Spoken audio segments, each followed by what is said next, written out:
Welcome to Unclouded. I'm Ashley Brooks. And I'm Ty Gowan. And we're your source for the astrological forecast and for some cosmic chit chat.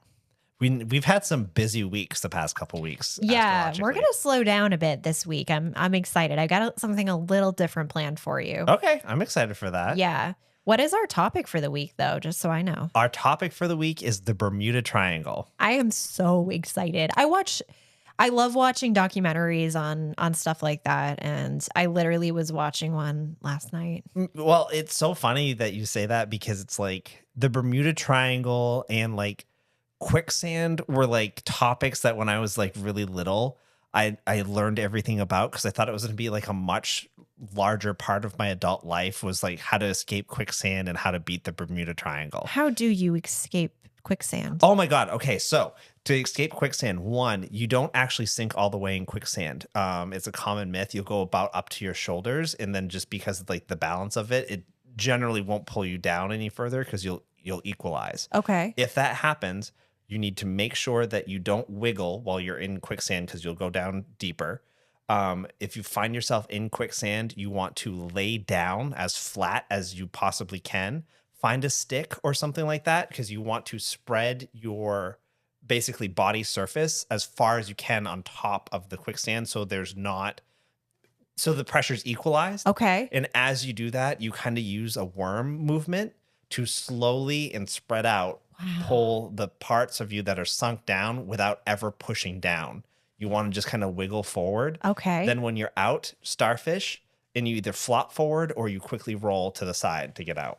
Okay. You don't know how much peace you've just given me because apparently I also had some internalized anxiety about quicksand. But now you know. Now I know. The best thing is if you're there with someone and they can throw you a rope and just pull, stay still and hold on. But if you're alone, spread out as far as you can so that nothing else sinks and you just kind of wiggle your way out. Where is quicksand? So did you hear about Popham Beach in Maine? Is there quicksand there? A woman, because we had those huge storms over the winter, there's like pockets of air underneath the sand now from all the like the debris and the churn or whatever. It was, I told Margie this because we're going to Popham in 2 days. But oh, good. Yeah, I wanted her to know and to also fear that a little bit because I'm a masochist. But I read that this woman went under 2.5 feet and her husband had to pull her out because it wasn't real quicksand, right? It was just basically like she stepped in a buried hole and went down. But like that's scary enough to think like if you're stuck there and the tide comes in, it might as well be quicksand. Yeah, you add a little water and suddenly you're in quicksand. It's so bad. Yeah. Yeah, that's rough. Oh my God. Outside of like Mario games, I'm not really sure where there's like an abundance of quicksand. I picture it kind of in like South America or like places where Indiana Jones went. Or like The Mummy. The Mummy. Brendan Fraser. Remember it's the quicksand? The best movie. It's the best movie. Oh my God. I keep seeing memes about how that's like the most attractive cast of any cast. I'm obsessed with every person on that cast. They all look so good. I don't care what gender you are. No. If you're in The Mummy, like you're my type. That's right. My type is the cast of The Mummy. Mm-hmm, mm-hmm. That's another merch item. There you go. I completely agree with it. Oh, so we're doing something kind of different today. We're going to go over the transits very briefly because we're entering a new zodiac season, and I want to highlight that. That's going to be something I want to do going forward. I think that's so smart because, like, I've been paying attention to the comments that we've been getting, and people really like the deep dive of the astrology forecast. I do too because I'm learning, but I think this is cool because, like, generally, if someone's listening to our podcast, they're going to know what a Leo is. Yeah, they're going to know their sign. They're going to know, my brother's a Leo or my friend is a Leo. So maybe this will be like a softer point of entry for us newer people to astrology. Yeah, I think so. I hope so. But before we get into that, I just want to quickly give you a brief synopsis of the week. So the week of July 22nd through the 28th is what we're talking about. And on Monday, the 22nd, the sun moves into Leo and it'll be there until August 22nd. So that's what we're going to be talking about soon. And Tuesday, July 23rd, the sun opposes Pluto. This is all about overcoming challenges, having consistent willpower, and triumphing over adversity, but at the same time, just be aware of tendencies to create challenges when there aren't any just so you can feel like you're overcoming something. Oh shit, I probably do that a lot. I think a lot of people do, just because there's like a certain reward that kind of comes from completing something. Like, we it's grew like up we're with talking video about games. in the task list that we do when Yeah, we make lists. exactly. So it's kind of like that. So sometimes you might see people making problems where there weren't any, just so they can overcome. Yep. And that you should probably just play a video game if you're feeling that way. That's real. Thursday, July 25th, Mercury moves into Virgo, and it's not going to be there for very long because it is going to go retrograde next week, and we're going to talk all about that. Okay, blew my mind.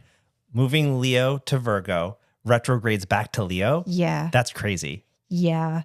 That'll be a deep dive on the Patreon. Yeah, we're going to talk about that for sure. But Mercury and Virgo, Virgo is actually ruled by Mercury, so it's at home there, and it's really good for analytical thought, detail-oriented communication and thinking and planning. So great for strategizing, planning, and doing all of that. Friday, July 26th, Chiron moves retrograde. And we love Chiron. We love Chiron. And when Chiron's retrograde, this gives us a really good chance for inner child healing work. So this is a good time to connect with your inner child and heal that part of you that maybe wants to play sometimes, doesn't want to just do work all the time. Like, watch your favorite cartoon, like play your favorite video game. I'm here for Chiron. Yeah, giggle. Giggle. Frolic. Giggle for Chiron is the next shirt. Frolic and giggle for Chiron. For Chiron.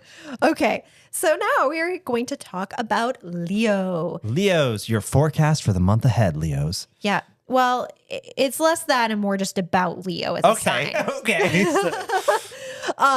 So I am a Leo, and so I'm a little biased in thinking they're awesome. But Leo is traditionally from July 22nd to August 22nd. It could be 1 or 2 days off of that depending on the year, just because we don't have perfect years because of leap year. So sometimes things are slightly off due to the precession of the equinoxes. Leo is the 5th zodiac sign. It's a fire sign, and for those of you, but not a cardinal sign for everyone that's listening. Yeah, Aries is our cardinal fire sign. That's right, it is. And Leo is fixed fire. So what that means for anyone who doesn't know, there are 4 elements: earth, air, fire, water, and there are 3 zodiac signs for each. So fire signs are Aries, Leo, and Sagittarius. This podcast is actually hosted by 2 fire signs. So that's right. Sometimes we're a lot, but that's what people signed up for. Yeah, that's why you're here probably. That's, it's entertaining. So fixed modality. So modalities, there's 3 modalities. They are cardinal, fixed, and mutable. And what those mean is really based on where in the season these zodiac signs fall. So cardinal signs like Aries, they always kick off a season. So when you have a solstice or an equinox happening, that's the start of a cardinal season. Oh, cool. So they initiate, there's usually some kind of level of like starting or beginning projects, having this initiatory energy. Fixed signs like Leo are in the center of a season. So they're at the height of that season. So there's consistency, stability, and stubborn energy with those. Okay. And then mutable seasons are the ones that end, or mutable signs are the ones that end a season. So there is some level of maybe turbulence or a little more changeability with them. So it would be like the best of the element comes first, and then the truest form of the element comes second, and then the leftovers come third. Oh my gosh, that is the most biased take I have ever heard. I'm telling Aaron you said that about Pisces. Okay. That's fine. So ruling planet for Leo is the sun. And I am aware the sun is not a planet, but in astrology, it is a planetary body. And it's cool because a lot of signs share rulership with another sign for planets, but Leo is one of 2 signs that does not share rulership. So that's cool. Oh, that's cool. The other one's Cancer, and they have the moon. Oh, so neat. yeah. So Leo is ruled by the sun just because they're this big sunny personality. Their symbol is the lion, of course. Their opposite sign is Aquarius. So that is happening 6 months apart. So that is the polarity point. So that's like the opposite of the energy is Aquarius, which is a fixed air sign, which is weird. I know a lot of people think Aquarius is a water sign because of Aqua and Right. water bearer, but it's actually an air sign. Well, it was a little mess up from the ancients right there. They could have done a little bit more work to make it water-based. It's, we can get into that when we talk about Aquarius. There's reasons for it. Oh, okay. But yeah, I agree that it is a little confusing. So the day of the week associated with Leo is Sunday, and that's because of the sun and the correspondence with that ruling planet. Leo, for animals that it rules over, felines, all felines. Oh, that's perfect for you. Are associated. Yeah, I love cats. I love big cats and small cats and all cats. The gemstones associated with Leo are ruby, sunstone, and sardonyx. Do you have a ruby? I have a little ruby that is like, it looks like a jelly belly. Oh, that's so cool, though. It's the same shape, and like I it would love be that. kind of funny to put it in a bowl of jelly. Someone just cracks a tooth. That's like chaotic evil right there. That's right, yeah. I wouldn't actually do that, but I just I pictured would. it. Do you remember when we were at a party and we put a mix of Birdie Bots, every flavor beans in with the jelly bellies? and sat back and watched. We just sat by the bowl and literally watched people come up all night and just. It was great. Yeah, sometimes it was totally normal. They got like bubble gum or whatever, good flavor. And then other times they got earwax, and you'd see the face and they'd look back at the bowl and they'd be like, what is Everyone's that? trying to be polite, and I don't feel bad for what we did at all. It was wonderful. It was so funny. Okay, so the colors are gold and orange associated with Leo. The number is 5 because it is the 5th zodiac sign. So personality traits associated with Leo. Some of the more like broad traits that are associated with them are enthusiastic, creative, generous, extravagant, or prideful. So Leos tend to have very big personalities. Not all Leos are going to be super outgoing. I know that I can sometimes be a shyer Leo, but generally speaking, Leos are very generous. They love to be enthusiastic. They love to laugh and have a lot of playful energy. They are drawn to the arts and creativity. They often are drawn to acting, theater, music, and all things like that. They tend to love to lift up other people, make other people laugh, make them smile, and affect and impact them. You're going to see a lot of Leo celebrities. I have a list of Leo celebrities that we're going to talk about in a second. Oh, is that just because of their nature? Yeah, I think that, I mean, obviously there's celebrities of all signs, but there are the amount of Leo celebrities that I had to filter through for this was kind of wild, just because there are a lot of famous Leos. Leos are just drawn to the spotlight. So even when you have more introverted Leos, they are usually drawn to, lift up the people around them in some way. They like to keep things sunny. They're also very prideful. So on the more negative side, you might see more vain Leos, or people that are really concerned with like putting on a good public image, and they're not going to necessarily want to be super vulnerable or show their weaknesses to others. Mm-hmm. Gotcha. So with our Leo celebrities, I put together a little list of some Leo celebrities for us. I'm going to be deadpan if you name my person this week. I really tried not to, because I had the birth info. And so I like was trying to pick people that weren't that old. But you didn't spoil yourself, right? No. Okay. So I'm going to name some people, and, if you see any similarities, just let me know. Okay. So we're going to do it by category. So first we have some musicians. We have Madonna. We have Dua Lipa. Dula Peep. Is that how you say it? No, not at all. my God. I think someone messed up her name once, and it's stuck in my head. Oh my gosh. So okay. I call her Dula Peep, and I love her. Dula Peep. Okay, we got her. Yeah, I know. I really liked her new album, actually. It's so good, Houdini. Oh my gosh. And my favorite from her is her last album. There's a song called Cool, and I make Aaron play it. Like, this is so weird, and it's too deep, but the last day that I feel that it's summer, we play Cool, like as long as possible. Like when I feel summer's leaving. It's like transitioning It is. in. It's the song. It's like kind of sad then. There's like a certain, or is I would it say not? melancholic. Okay. But the song's not. So I don't know. You'll have to play it. I'll let you know this year when the last day of summer is. I'll send you Cool. Okay, that sounds good. I'm ready. Okay. So we got Madonna, we got Dua Lipa, we got Whitney Houston, Oh, Kate Bush, okay.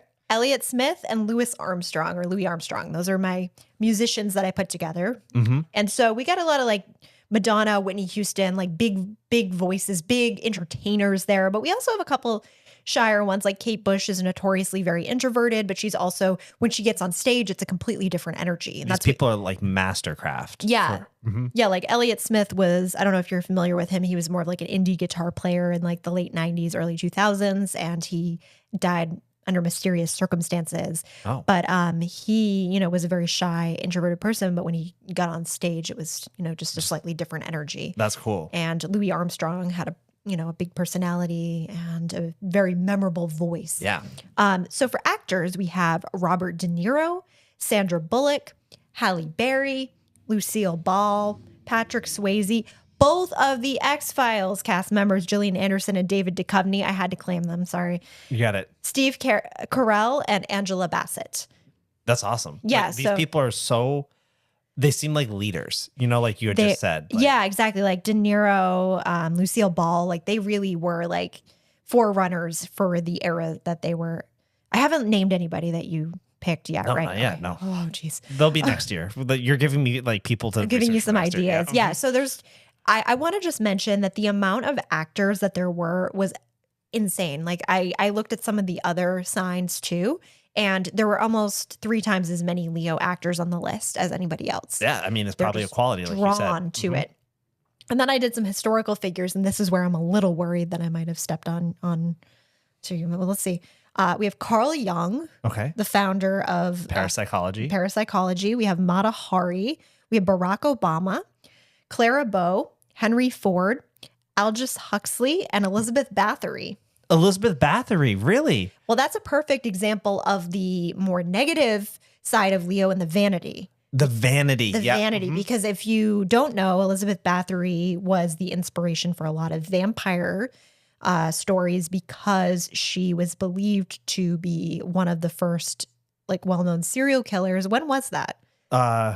I actually know because it's on my list of people to do later this month. Well, I think it's like 1400s. okay. I'm going to forget about that. If you see 1400s pop up, I've found Elizabeth Bathory. I don't even know if I can cast a chart for the 1400s. Then I'm definitely doing it. Okay. Yeah, you're going to have to do the math though. But anyway, she was a serial killer that was supposedly bathing in the blood of her victims to preserve her youth. So that's like the negative side of Leo. Like we're not claiming that as Leos, we're not taking that on, but I'm just saying that's like when it goes wrong. You get some duds in there. Yeah, exactly. But in general, all these people look pretty good for their age. They're well put together. They're making especially Elizabeth Bathory. The worst part is it worked.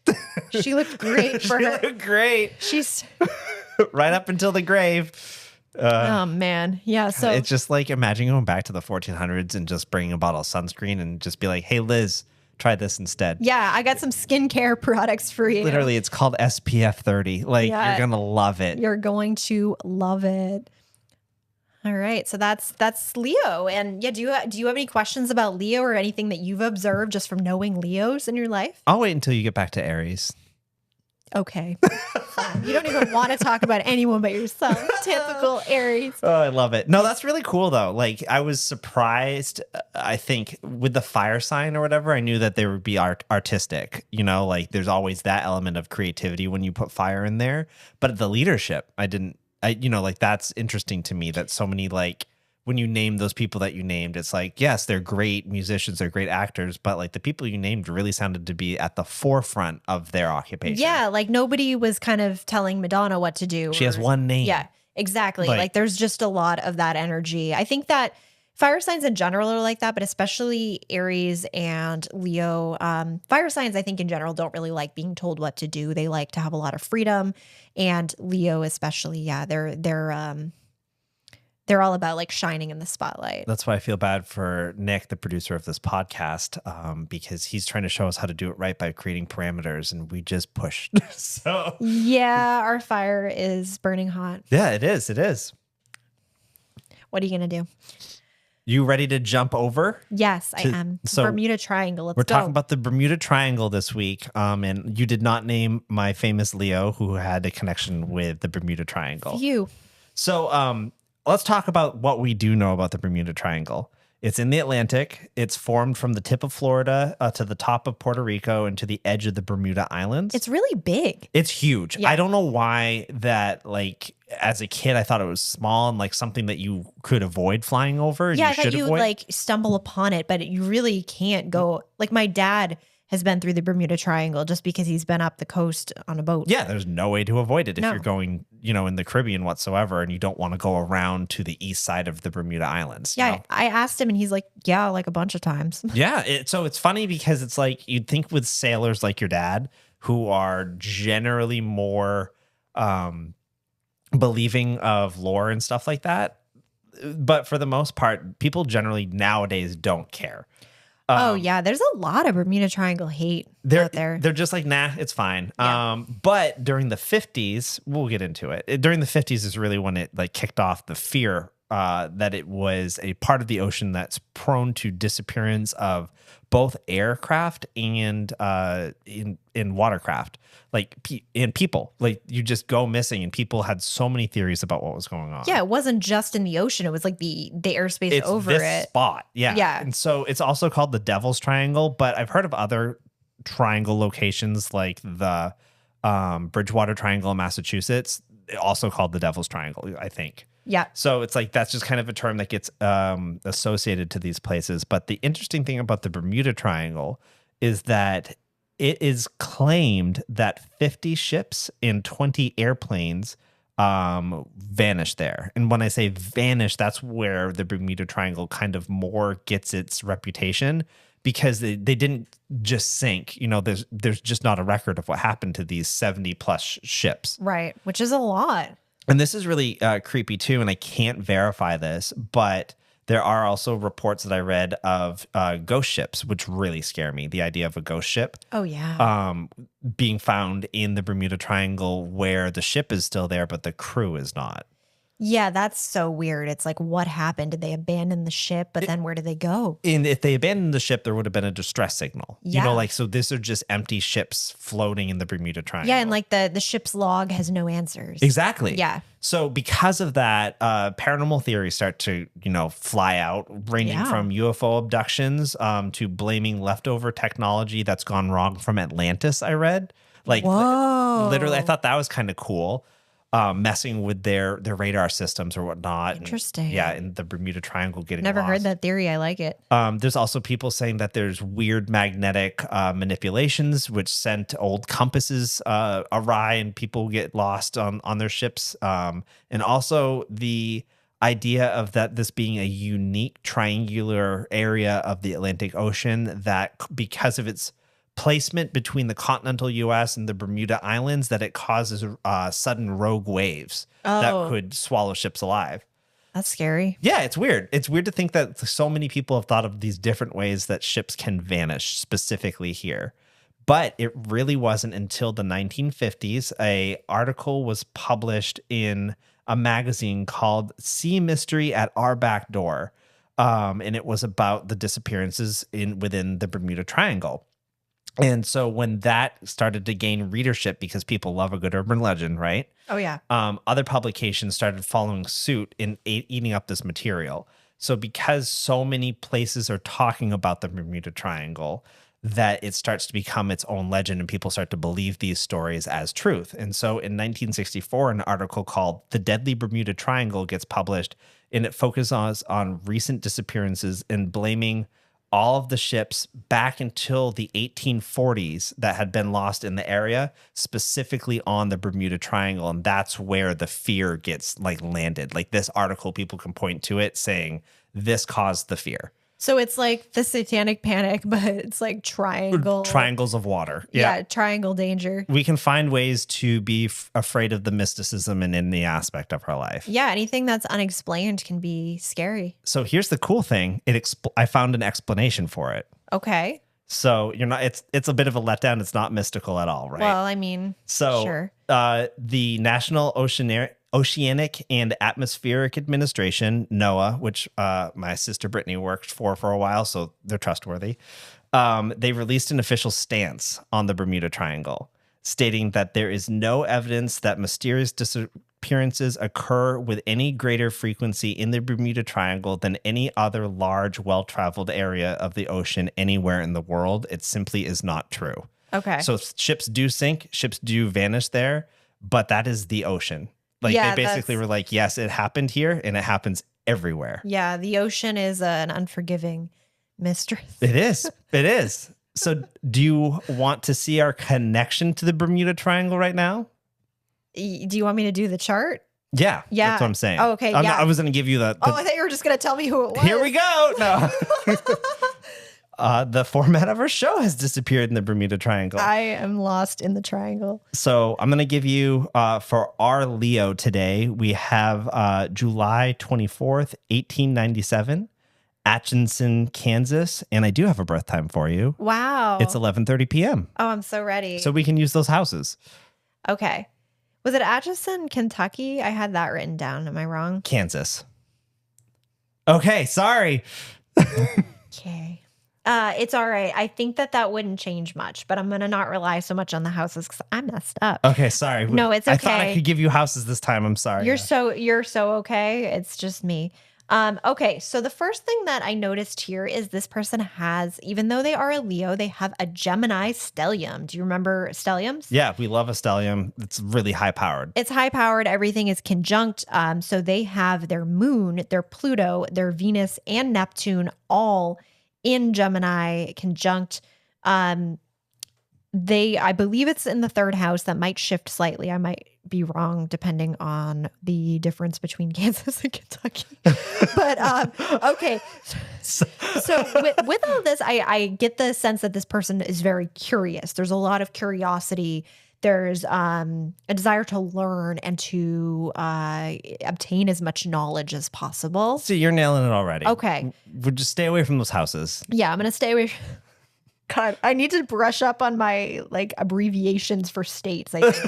It's okay. Okay, so Neptune and Venus are conjunct. This definitely makes for somebody who's very idealistic, who has big dreams, big goals, maybe not the most realistic or down to earth type of vibe though. Yep. The moon is conjunct Pluto, feels things very intensely, but rather than dwell on those feelings, wants to go out and experience things rather than sit and dwell on the feelings, channeling the intensity into whatever they're doing in life. Like if you were told that you can't do something type of thing. Yeah, feeling something so strongly and then needing to, rather than theorizing and thinking about it, wanting to have action and take action with it. Mm-hmm. They have an exact Jupiter-Mars conjunction in Virgo. The planets are almost right on top of each other, as close as they could be in the sky.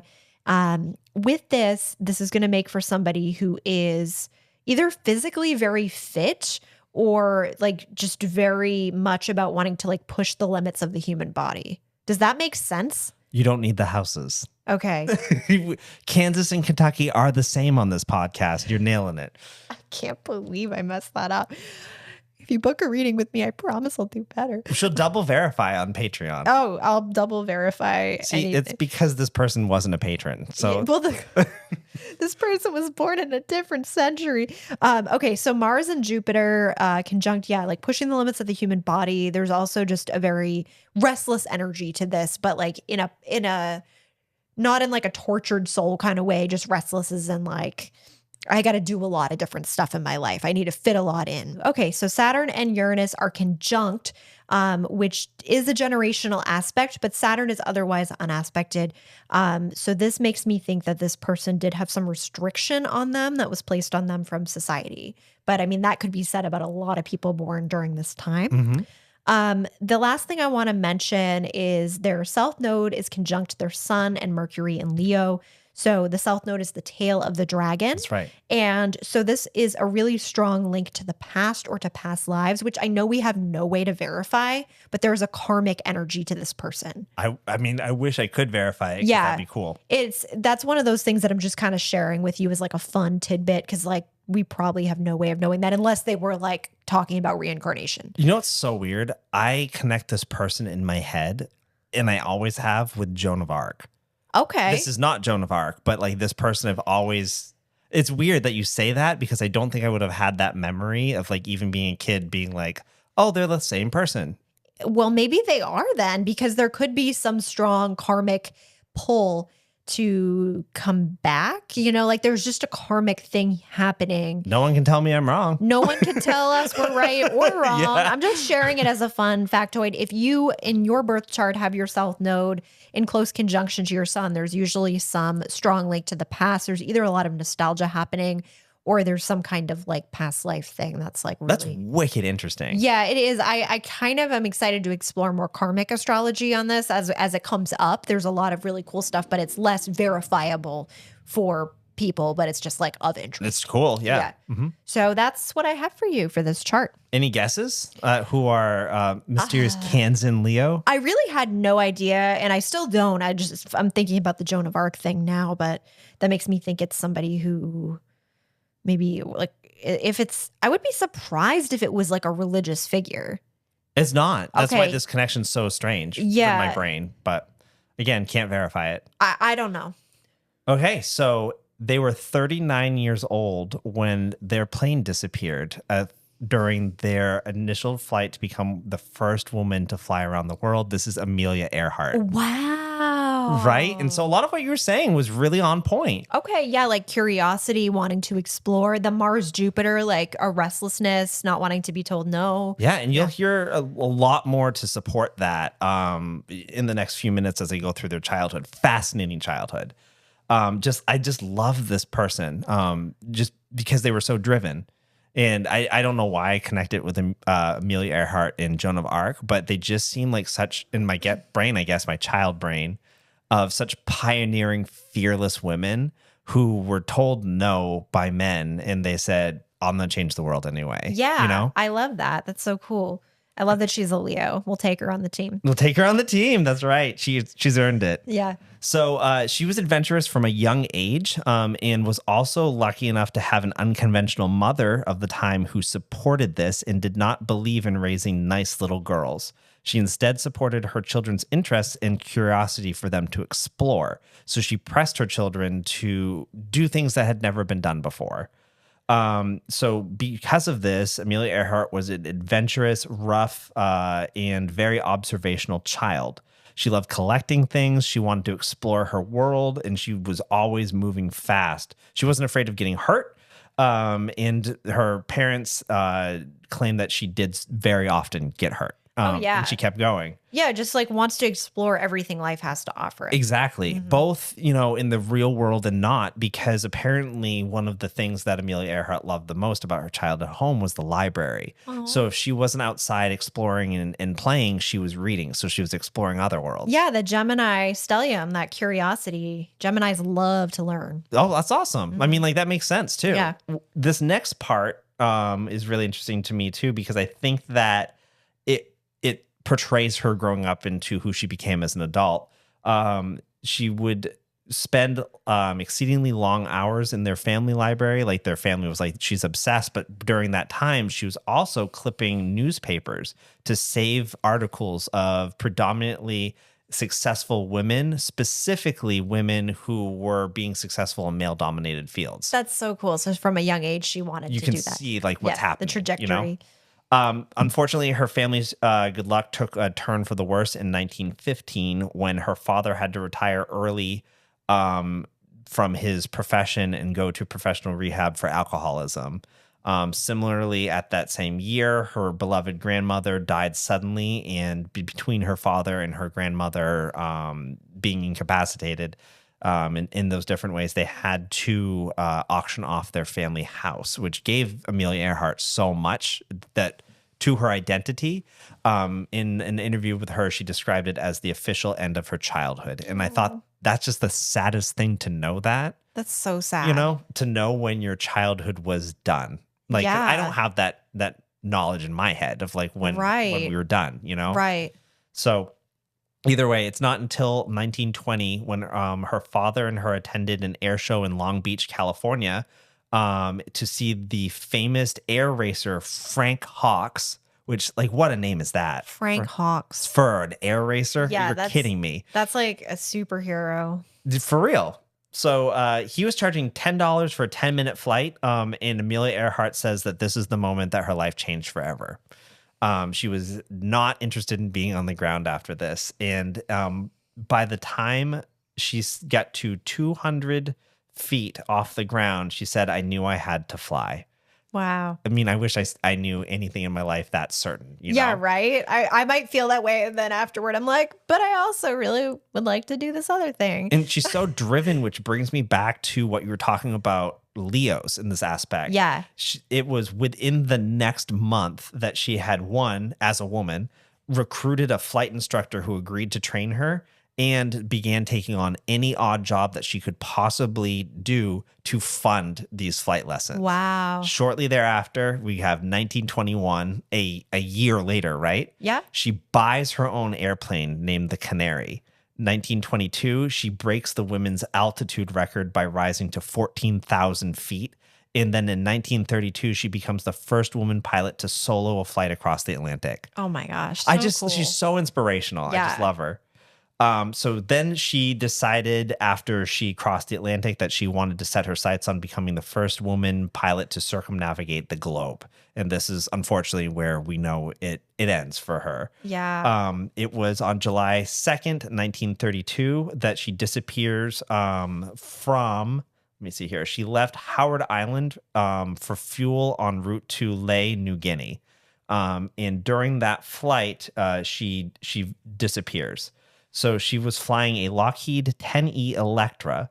And I want to call this out because recently there's a subsea exploration company called Deep Sea Vision, and they claimed from their solar mapping that they might have finally found her plane. Wow. Near New Guinea. 16,000 feet of water in the Pacific Ocean.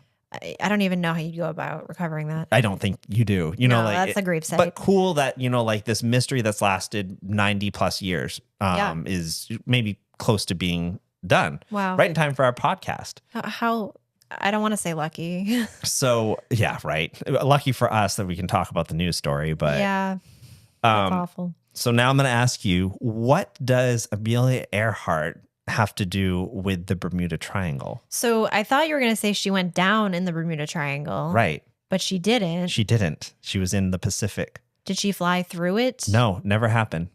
So I don't know. There is no connection between the Bermuda Triangle and Amelia Earhart. However, popular culture links them together predominantly. It's a predominant belief, and I believe this growing up, which is why I even started researching this for the topic today, that Amelia Earhart vanished in the Bermuda Triangle.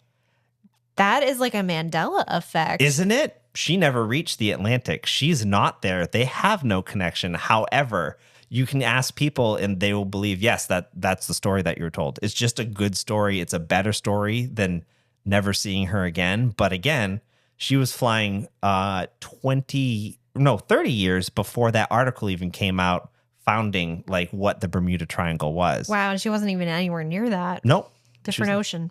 So it's really weird that I wanted to call that out, but it's two different oceans. There's a country in between them. Wow. There is no connection. So I hope you don't mind my weird backup into here, but it is a common belief, Yeah, no, I think it's good to debunk that. And I also really liked how you were like, never happened, because it reminded me of Beyond Belief, Fact or Fiction, when he's like, didn't happen.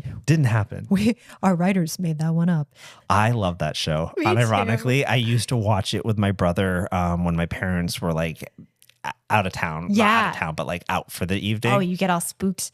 But then we couldn't talk about it after because they'd come home and we'd be so scared of what we just learned from Captain Riker. Yeah, but you can't say, because then they'll be like, you can't watch that anymore. We're told you not to watch Beyond Belief, Fact or Fiction. It was like, but the one I thought was fake was true, Dad. Yeah. That's what would get me. Oh my gosh. I remember there was one episode where the lady like went up and she kept seeing this ghost in the mirror.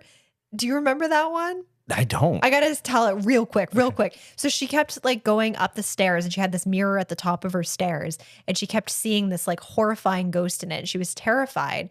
But one day she had like somebody broke into her house, and there was like a fight that ensued between her and this intruder, and they were in that hallway, and he saw the ghost and got so terrified that he fell down the stairs, and she was able to get away. And that one ended up being true. That's a fact? Yeah. Oh my God. The ghost was like there to protect her, not like terrify her. That ghost was Leo. Yeah. Mm-hmm. Oh my gosh. And the mirror forever. That's the most Leo thing. Oh my God. Love it. Bloody Mary must be a Leo too. Well, thank you for that, Ty. That was really fun and informative. Yeah. Thanks for coming along on my little adventure with Amelia Earhart today. Yeah, that was awesome. So before we wrap up, we talked about Leos today. What can the Leos expect next week for maybe like the top hit that's coming at them? Well, we have Mercury retrograde happening next week, and it will be going back into our sign, into Leo. So it's going to be important to double check your work, to communicate clearly. And that's going to be especially true for our Leos and our Virgos, because that's who is kind of getting the most intense hit from that. And if you want to know how to navigate that even better as a Leo, tune in next week for our podcast. Yes. Or if you have immediate questions, you can definitely sign up for the Unclouded Eye Patreon page. Yes. Ash goes in depth on all of these readings, especially this week where we did a kind of a truncated one so that we could do the spotlight on the Leos. I have a weekly podcast on Patreon called Planetary Potion, where I go in depth to every day of the week so that you know every single transit that's happening. So for those of you who really want to go in deep, it's $5 a month for my Patreon. And there's a lot of other content, including some content from me and Ty as well. Yeah, I highly recommend it. It helps keep the show going. Oh, thank you. Thank you, everyone who has supported us. And we look forward to seeing you next week. Talk to you soon.